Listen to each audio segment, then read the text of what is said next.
കൺകണ്ടത് നിജം, കൺകണ്ടത് നിജം, കാണാത്തത് പോയി, കാണാത്തത് പോയി. നീ കണ്ടതെല്ലാം പോയി. നീ അല്ല, അത് ഒരിക്കലും ഞാനിപ്പോൾ അങ്ങനെ പറഞ്ഞു കഴിഞ്ഞാൽ ഭയങ്കര ബോറായിരിക്കില്ലേ?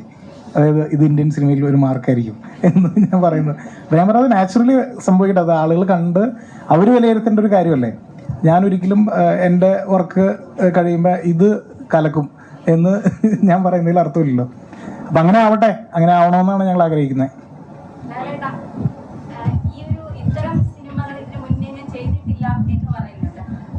അത് മാറ്റി നിർത്തിയാൽ ബാക്കി എന്തൊക്കെ കാര്യങ്ങളാണ് ഈ സിനിമ ചെയ്യണം എന്ന് തോന്നിപ്പിച്ചത്? ഇല്ല, ഞാൻ ഇത്തരം എന്ന് പറഞ്ഞാൽ ഈ ഒരു ടെറൈന്, ഈ ഒരു കോസ്റ്റ്യൂമ്, ഈ ഒരു പ്രസന്റേഷന് അങ്ങനെയാണല്ലോ. ഈ കഥ ലോകത്ത് എല്ലായിടത്തും വന്ന കഥ തന്നെ ആയിരിക്കാം അല്ലേ? ഞാൻ നേരത്തെ പറഞ്ഞ പോലെ ഇതിലെല്ലാ ഹ്യൂമൻ ഇമോഷൻസ് ഉള്ളൊരു സിനിമയാണ് അല്ലെ? മലയക്കോട്ട ബാലിബൻ എന്ന് പറഞ്ഞാൽ ആ സിനിമ കാണുമ്പോൾ തന്നെ അറിയാം അദ്ദേഹം എന്താണ്, ഒരു യോദ്ധാവാണ് എന്ന് നിങ്ങൾക്ക് വേണമെങ്കിൽ ആലോചിക്കാം. എല്ലാവിധ ഇമോഷൻസ് ഉള്ളൊരു സിനിമയാണ്. അതിനെങ്ങനെ പ്രസൻറ്റ് ചെയ്തിരിക്കുന്നു എന്നുള്ളതിലാണ് അതിൻ്റെ സർപ്രൈസ്. പിന്നെ തീർച്ചയായിട്ടും അതിൽ ഇപ്പം അദ്ദേഹത്തിൻ്റെ എല്ലാ സിനിമകളിലും അതിൻ്റെ ക്ലൈമാക്സ് എന്ന് പറയുന്നത് നമ്മൾ പ്രതീക്ഷിക്കുന്ന പോലെ ആയിരിക്കില്ല. പ്രേക്ഷകൻ ഒരുപക്ഷെ പ്രതീക്ഷിക്കാത്ത തരത്തിലൊരു കാര്യം വരുമ്പോഴാണല്ലോ അതിന് ഡിഫറൻസ് ഉണ്ടാകുന്നത്. ഈ ചിത്രത്തിലും അതുപോലെ ഒരു ഡിഫറൻസ് ഉണ്ടാകാം, ഇല്ലാതാകാം.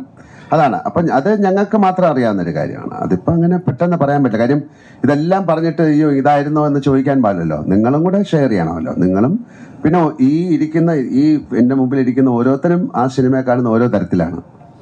ഞാൻ കാണുന്ന പോലെ അല്ലല്ലോ നിങ്ങളൊരു സിനിമ കാണുന്നത്. അപ്പം നിങ്ങളാണ് അതിൻ്റെ അഭിപ്രായം പറയേണ്ടത്. ഞങ്ങളൊരു വർഷം കുറച്ച് ആൾക്കാർ ചേർന്ന് ഒരു കാര്യം നിങ്ങളുടെ മുമ്പിലേക്ക് തരികയാണ്. എന്നിട്ട് ഞങ്ങൾ പറയുന്നു ഇത് നല്ല കാര്യമാണ്. അത് ഞങ്ങളെ വിശ്വസിച്ച് നിങ്ങൾ കണ്ടിട്ട് അത് നിങ്ങൾക്ക് ഇഷ്ടമായില്ലെങ്കിൽ അത് മോശമെന്ന് പറയും. പക്ഷേ 1000 പേരിൽ 800 പേർക്കും ഇഷ്ടമായാൽ അത് വളരെ നല്ല കാര്യമാണ്. അങ്ങനെ 800 പേർക്കും ഇഷ്ടമാകട്ടെ എന്നൊരു പ്രാർത്ഥനയോട് കൂടിയാണ് ഞങ്ങൾ ഈ സിനിമ നിങ്ങൾക്ക് തരുന്നത്. സമയപരിധി തന്നെ നമ്മളുടെ പ്രസ് മീറ്റ് നമ്മളിവിടെ കൺക്ലൂഡ് ചെയ്യുകയാണ്. അപ്പം ഏറ്റവും സന്തോഷത്തോടു കൂടി തന്നെ സഹകരിച്ച് നമ്മളുടെ എൻ്റയർ ടീമിനും അതുപോലൊപ്പം തന്നെ മീഡിയ പ്രവർത്തകർക്കും ഈ ഒരു അവസരത്തിൽ നന്ദി അറിയിച്ചു.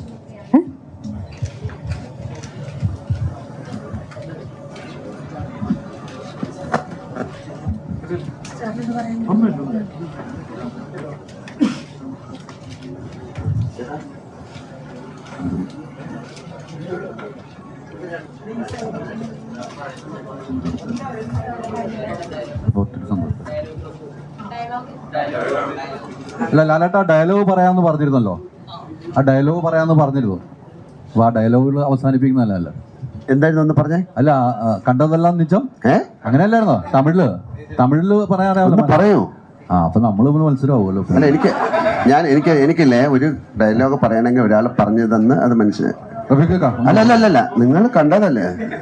അതിപ്പോ ഞാൻ അങ്ങയുടെ വായിൽ നിന്ന് കേൾക്കാൻ എനിക്കൊരാഗ്രഹം. ഒന്ന് പറഞ്ഞു. അപ്പൊ എനിക്കിത് എടുക്കേണ്ടത് നോക്കി പറയാം. എന്നാ എനിക്ക് വന്ന കൺകണ്ടത് നിജം, കൺകണ്ടത് നിജം, കാണാത്തത് പോയി, കാണാത്തത് പോയി. നീ കണ്ടതെല്ലാം പോയി, നീ കണ്ടതെല്ലാം. നീ കാണപ്പോകുത് നിജം. Thank you very much. Thank you. Thank you Laletan and thank you Lijo Chedan. Thank you the entire team over here. എല്ലാവർക്കും ഈ ഒരു വേദിയിൽ ഹൃദയം നിറഞ്ഞ് നന്ദി അറിയിക്കുകയാണ്. Thank you so much. നമ്മളുടെ പ്രസ് മീറ്റ് നമ്മളിവിടെ കൺക്ലൂഡ് ചെയ്യുന്നു. ആൻഡ് മോർ ഓവർ ദാറ്റ് നമ്മളുടെ ഇൻ്റർവ്യൂസിലേക്കും അതുപോലെ തന്നെ ഈവനിങ്ങിലേക്കുള്ള പ്രസ് മീറ്റിന് ശേഷമുള്ള നമ്മളുടെ കംപ്ലീറ്റ് ആയിട്ടുള്ളതിലേക്കും കൂടെ കടക്കുകയാണ്. സോ എല്ലാവർക്കും നന്ദി. Thank you so much.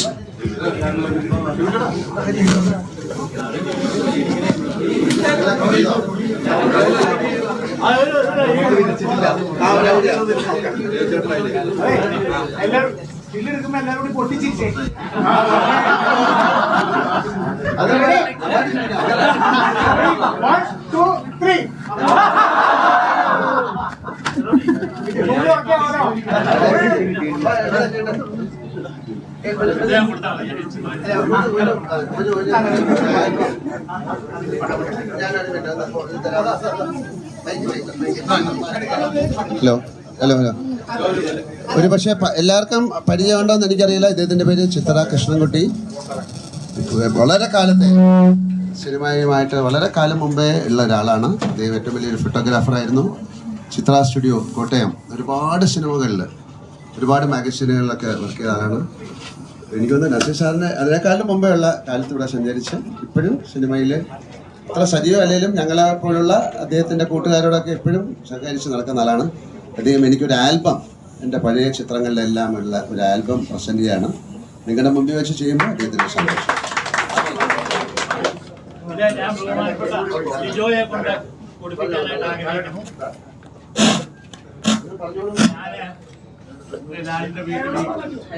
ലാലിന്റെ വീട്ടിൽ കഴിഞ്ഞ ദിവസം പോയി കുറച്ച് ഫോട്ടോ എടുത്തു. അപ്പം മേക്കപ്പം പറഞ്ഞാൽ 15 മിനിറ്റ് എടുക്കാവുള്ളൂ. 15 മിനിറ്റ് എടുക്കാവുള്ളൂ. വേറെ ആൾക്കാരൊക്കെ ഉണ്ടെന്ന് പറയും. 28 മിനിറ്റ് കൊണ്ട് 140 ഫോട്ടോ എടുത്തു. അതിൽ 80 പടം ഇതിനകത്തുണ്ട്. പിന്നെ ഞങ്ങൾ കുടുംബപരമായിട്ടുള്ള പഴയ പടങ്ങളും ഇതിനകത്തുണ്ട്. എല്ലാം കൂടി ആയിട്ട് ലിയു കൊടുക്കുന്നു.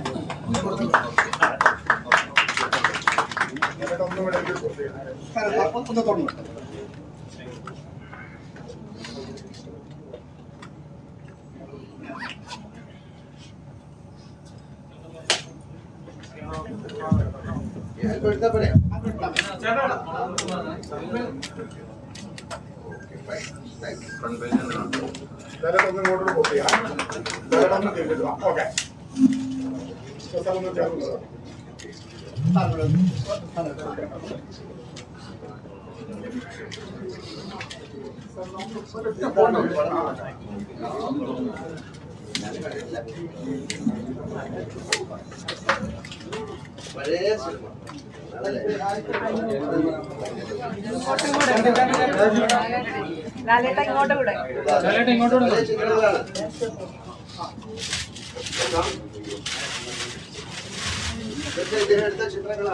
ലാലേട്ട ഇങ്ങോട്ട് കൂടെ.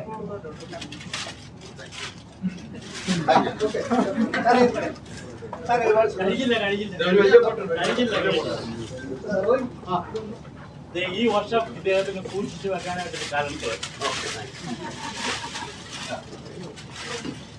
ഈ പടം ആദ്യമായിട്ട് ഒരു ആക്സിഡന്റ് പോലെ ഉണ്ടായിട്ട് കോഴിക്കോട് മഹാറാണി ഹോട്ടലിന്റെ ഏറ്റവും മുകളിൽ കൊണ്ടുപോയി എടുത്ത ഫോട്ടോയാണ്. ആ കാലയിലെ പരിക്കുണ്ട്.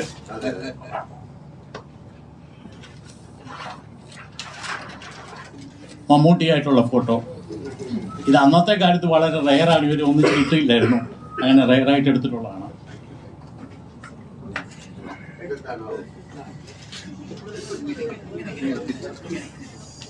ഞാൻ ഇതിനകത്ത് ഏറ്റവും എനിക്കിഷ്ടപ്പെട്ട ഒരു പടം അത് ഞാൻ വീട്ടിൽ വെക്കും. നിങ്ങളുടെ